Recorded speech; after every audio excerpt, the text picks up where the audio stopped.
आदरणीय सम्मानित साथियों, मैं फिर से स्वागत करता हूं सत्य शोधक समाज के पाठशाला में। अंधविश्वास मिटाओ और समृद्धि बनाओ।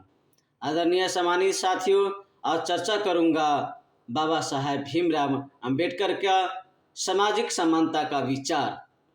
आदरणीय सम्मानित साथियों, अंबेडकर की सामाजिक न्याय की अवधारणा सभी मनुष्यों की स्वतंत्रता, समानता और बंधुत्व के लिए खड़ी है। वह एक ऐसी सामाजिक व्यवस्था के पक्षधर थे जो जीवन के सभी क्षेत्रों में मनुष्य और मनुष्य के बीच सही संबंधों पर आधारित हो। एक बुद्धिवादी और मानवतावादी के रूप में उन्होंने धर्म के नाम पर मनुष्य द्वारा मनुष्य के किसी भी प्रकार के पाखंड, अन्याय और शोषण को स्वीकार नहीं किया।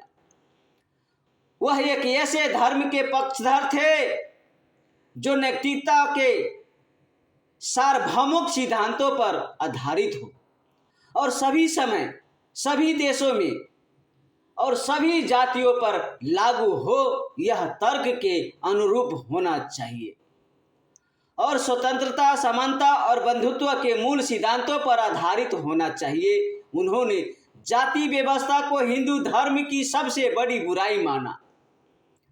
उनके अनुसार वर्ण व्यवस्था सभी असमानताओं का मूल कारण है और जाति व्यवस्था और अस्पृश्यता की जनक भी है। अंबेडकर एक ऐसी सामाजिक व्यवस्था के पक्षधर थे जिसमें मनुष्य की स्थिति उसकी योग्यता और उपलब्धियों पर आधारित हो और जहां कोई भी व्यक्ति अपने जन्म के कारण महान या अछूत न हो।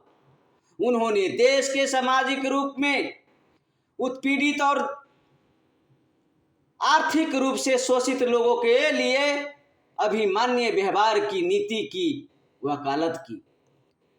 उनकी अध्यक्षता में तैयार किए गए भारत के संविधान में कई प्रावधान हैं जो राज्य को अपने सभी नागरिकों को स्वतंत्रता, समानता और बंधुत्व के साथ साथ सामाजिक, आर्थिक और राजनीतिक न्याय सुनिश्चित करने का निर्देश देते हैं। इसमें कई प्रावधान भी है जो विभिन्न क्षेत्रों में दलित लोगों को अभिमान्य व्यवहार की गारंटी देते हैं। भारतीय संविधान का अनुच्छेद 17 अस्पृश्यता को समाप्त घोषित करता है। संविधान पारित करने के लिए संविधान सभा के समक्ष अपने भाषण में अंबेडकर ने कहा था, मैंने अपना काम पूरा कर